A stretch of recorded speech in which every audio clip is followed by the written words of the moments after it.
So today we've got what is arguably the coolest looking middleweight that nobody's ever heard of. It's Italian, it's beautiful, it's got a Yamaha engine, and, spoiler alert, it's not cheap. But that's fine because this isn't a bike you buy with your head. It's a bike you buy because it looks like something Steve McQueen might have parked outside his desert ranch. As usual, let's start with some key numbers before we get carried away. The engine is a 689cc parallel twin, Yamaha CP2 actually. Seat height is 836 millimeters. Weight is 185 kilograms wet.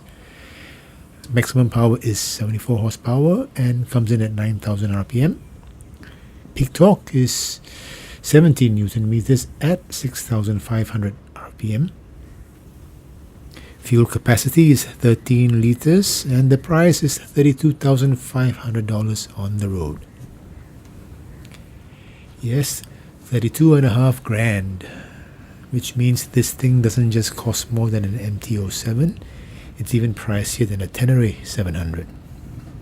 So what's going on here? Well, Fantic is a small Italian manufacturer that builds bikes with style, craftsmanship and a lot of character.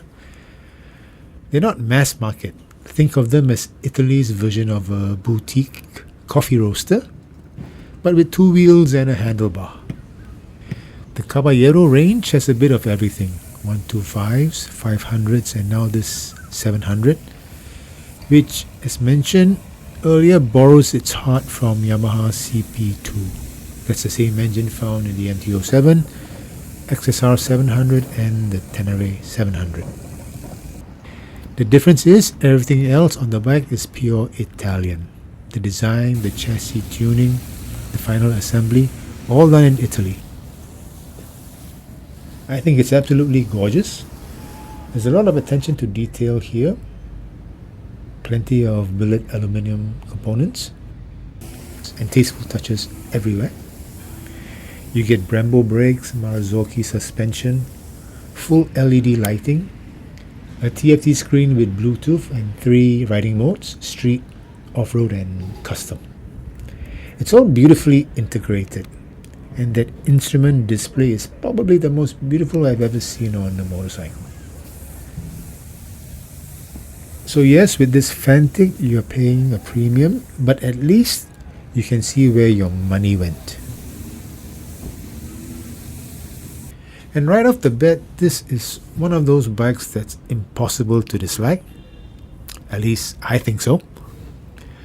It's compact, light and has that effortless, just fits riding position. You sit in the bike, not so much on it, and the seat, the pegs and the bar placement feel so natural that I almost swear this bike was custom fitted just for me. With its compact dimensions, moving in and out of a parking lot isn't going to be a problem for most riders. The seat height is just under 840 millimeters, which actually makes it one of the taller bikes I've reviewed recently. But thanks to the narrow seat and light weight, it feels much lower than the numbers suggest. And it's also a good reminder that seat height alone doesn't tell the whole story. Seat width and bike balance matter just as much. And quite honestly, this is a bike I'd happily roll into a parking lot head first, incline or not, and never have to worry about being able to walk it back out while seated. The CP2 engine is, as always, a gem. It's smooth, predictable and full of character. At idle it's calm and refined, but on the move it's got that nice mechanical pulse, enough to remind you that there's some real metal spinning underneath. And with 70 horsepower, it's still more than enough to get you into serious trouble. At 3000 RPM in top gear, you're doing about 75 km/h. At 4000 RPM, around 90 km/h. So it's well geared for Singapore expressways, and overtaking torque is always on tap. No need to downshift, just roll on and go. In theory, this bike has the holy trinity of urban usability: lightweight, low seat height, and perfect low-speed fueling. You'd expect that this bike would be a breeze to ride in car parks and tight spaces, to the point where I thought a multi-story car park test would almost be unnecessary. But I headed to one anyway, and it's one of the tightest, steepest spiral ramps I know of, which gives you an idea of just how confident I am in the Caballero's agility and overall maneuverability. Up the steep spiral ramp, this bike just doesn't want to turn. It's understeering quite a bit. The front just won't lean in. I'm guessing the front forks, being a bit too stiff, aren't compressing enough to put weight on the front wheel, which means the front ends up riding a bit high, like a chopper. Going downhill though, it was completely fine. No hesitation, no understeer, just linear, predictable, and very light steering, which again points to suspension setup that needs some work. I tried another car park nearby to repeat the test, but couldn't quite replicate the same conditions. But overall, I am noticing that over speed bumps and road imperfections, the front end feels like it's hitting edges square instead of gently rolling over them. And the recoil from the forks is quite noticeable and quite jarring at times. Now, I won't draw any final conclusions yet, but it's worth saying that lightweight, low seat height, and wide bars don't automatically mean ultra maneuverability in the city, in tight spaces. In this case, the Caballero's agility is limited not by weight, but by geometry and suspension stiffness. Thankfully, because it's small and light, it's easy to correct when it misbehaves. On a heavier, taller bike, that same behavior might be borderline terrifying. Next off, I did 2 low-speed tests back-to-back. The first one in 3rd gear, I managed to crawl around at about 16 km/h before the engine started to struggle, and I had to pull the clutch in.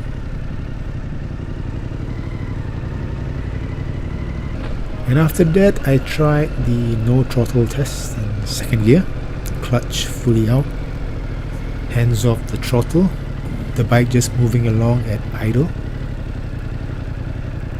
and it did that quite well, powering along smoothly without any drama. I think that's the beauty of Yamaha's CP2 fueling. It's really smooth, predictable, and definitely very stall resistant. This is a genuinely enjoyable bike to ride. It's got that near perfect blend of usable power, comfort, and control. It's a bike you could probably ride from Singapore all the way to China and not encounter any kind of terrain that would make it feel like a fish out of water. On unfamiliar roads, especially tight, steep mountain tracks, this thing would be a dream. Assuming that front suspension works for you, this bike will be exciting without being intimidating. And that's a rare combination these days. Of course, no bike is perfect, and personally speaking, there are 3 areas of this bike that I don't really like, and those be the areas I'd look to make improvements on. Number 1 is, as mentioned, that front suspension.